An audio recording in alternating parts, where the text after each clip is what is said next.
Hello everyone, welcome to Hollywood commentary. நான் உங்கள் கவலேஷ். Christopher Nolan இவரோட பேர் சொன்னாலே போதும், இவரோட படத்துக்கு எந்த விளம்பரமே வந்து தேவையில்லை. ஏன்னா அந்த அளவுக்கு உலக அளவில் அதிக ஃபேன் பைஸ் உள்ள ஒரு டேரக்டர்னா இவரை வந்து சொல்லலாம். இவரை வந்து ஒரு படத்துக்கு வந்து டேரக்ஷன் வந்து பண்ணுறாரு அப்படின்னாலே வந்து அந்த படம் வந்து கன்ஃபார்ம் வந்து ஆஸ்கருக்கு வந்து நாமினேட் ஆகும் அப்படிங்கிறது வந்து உலக அளவில் வந்து எல்லாருக்குமே வந்து தெரிஞ்ச விஷயம். அந்த அளவுக்கு ஒரு ஒர்த்தான மூவியை தான் இந்த வீடியோவில் வந்து பார்க்க போகிறோம்.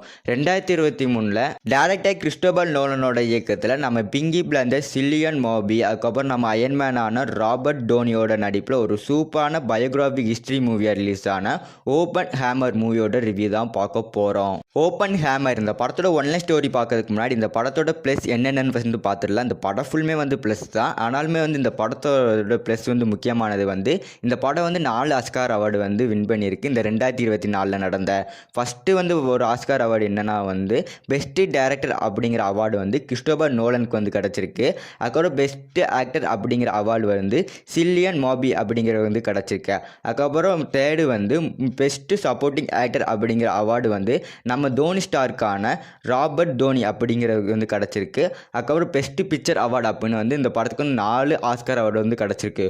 ஒரு ஆஸ்கார் அவார்டு வின் பண்ண படம்னாலே வந்து உலக அளவில் வந்து பேசப்படுற ஒரு படமாக தான் இருக்கும். ஆனால் இந்த படம் வந்து 4 ஆஸ்கார் அவார்டு வாங்கியிருக்கு அப்படிங்கிறதுனாலே வந்து இந்த படம் one of the best Hollywood இண்டஸ்ட்ரியிலே வந்து ஒரு மிகப்பெரிய படம் அப்படின்னு வந்து நான் வந்து சொல்கிறேன். தோனி ஸ்டாருக்கு அவரோட நடிப்பே வந்து தெரியும். நம்ம அவெஞ்சர்ஸ்லாம் பார்த்துருக்குறோம். One of the best actor அப்படிங்கிறத வந்து இவர் வந்து ஒரு குறைய வந்து சொல்ல முடியாது. ஏன்னா நம்ம தோனி ஸ்டாருக்கே வந்து மிஞ்சிற அளவுக்கு இந்த படத்தில் வந்து சில்லியன் மர்ஃபி வந்து நல்லா சூப்பராக வந்து ஆக்டிங் வைஸ் வந்து பண்ணியிருப்பாங்க. தோனி ஸ்டாருக்கு ஆக்டிங்கும் சரி, அதுக்கப்புறம் வந்து நம்ம சில்லியன் மர்ஃபியோட ஆக்டிங் சரி, பர்சனலாக எனக்கு ரொம்பவே வந்து பிடிச்சிருந்தது. எந்த இடத்துலையுமே வந்து பிசிறு தட்டாமல் நல்லா சூப்பராகவே வந்து ஆக்டிங் 2 பேருமே வந்து பண்ணியிருந்தாங்க. அதுக்கப்புறம் இந்த படத்தில் மெயினாக சொல்கிறது இந்த படத்தோட டைரக்ஷன். அது வந்து முக்கியமாக வந்து எடிட்டிங், ஸ்க்ரீன் பிளே, அதுக்கப்புறம் அந்த பேக்ரவுண்டு, இந்த 3மே வந்து பக்காவாக வந்து நம்ம கிறிஸ்டோபர் நோலன் வந்து பண்ணியிருந்தார். அவரோட டைரக்ஷனில் வந்து ஒரு படம் வந்து ரிலீஸ் ஆகுது அப்படின்னாலே வந்து அந்த படத்துக்கு வந்து நம்ம வந்து விளம்பரமே பண்ண வேண்டாம்னு வந்து சொல்லியிருக்கிறேன். ஆனால் அந்த அளவுக்கு ஒரு ஒர்த்தான டேரக்டர் தான் வந்து நம்ம கிறிஸ்டோபர் நோலன். அவரோட டைரக்ஷனில் எடுத்த இந்த படத்தில் வந்து அந்த டைரக்ஷனில் எந்த பிசுருமே வந்து இல்லை. ஓவராலாக இந்த படத்துக்கு வந்து நான் ஃபஸ்ட்டே வந்து சொல்லிடுறேன், 10க்கு 10 கொடுக்க வேண்டிய ஒரு தரமான மூவி. எல்லாருமே போய் ட்ரை பண்ணி பார்த்துருங்க. அதுக்கு முன்னாடி இந்த படத்தோட ஒன்னை ஸ்டோரி என்னென்னு வந்து சொல்லிடுறேன். ஓப்பன் ஹேமர் இவரோட பேர் சொன்னாலே போதும் நிறைய பேருக்கு வந்து அணுவின் தந்தை அப்படிங்கிற வந்து ஒன்று ஞாபகம் வந்துக்கிட்டே தான் இருக்கும். ஏன்னா அந்த அளவுக்கு உலக அளவில் ஒரு இம்பேக்ட் வந்து ஏற்படுத்திட்டு போன ஒருத்தர்னா வந்து ஓப்பன் ஹேமரை வந்து சொல்லலாம். அவரோட வாழ்க்கை வரலாறு தான் இந்த படத்தில் வந்து ஸ்டோரி வைஸ் வந்து கொண்டு போயிருப்பாங்க.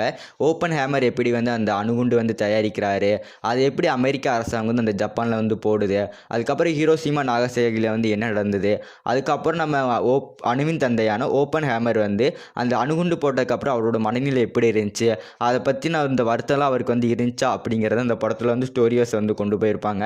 இந்த படத்தோட ஸ்டோரி வந்து முழுக்க வந்து ஓப்பன் ஹேமர் அப்படிங்கிறோட வாழ்க்கை வரலாறு தான் வந்து எடுத்திருக்கிறாங்க.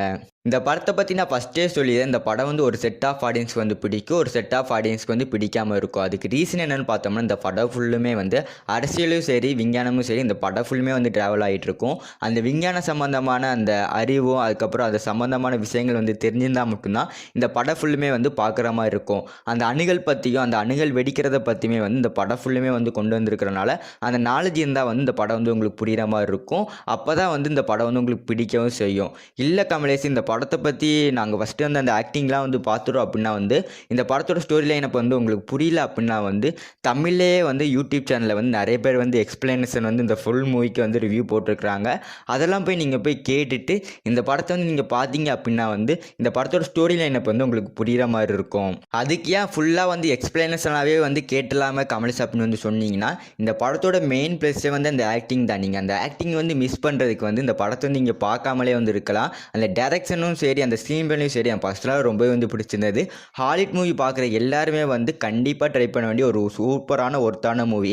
இந்த படம் வந்து தமிழ் டப்பில் வந்து அவைலபிளாக இருக்குது. இந்த தமிழ் டப்பிங்கில் வந்து ஒரு சில இடத்துல வந்து கொஞ்சம் மிஸ்டேக் பண்ணியிருந்தாலுமே வந்து எல்லாருமே வந்து ட்ரை பண்ண வேண்டிய ஒரு ஒர்த்தான மூவி. இந்த படத்தில் வந்து ஓப்பனாகவே வந்து அடல்ட் கண்டென்ட் இருக்குது. அதனால் வீட்டில் தனியாக இருக்க போது தான் வந்து பார்க்க முடியும், ஃபேமிலியோட பார்க்க முடியாது. அதனால் வீட்டில் தனியாக இருக்கும்போது வந்து பார்த்துருங்க.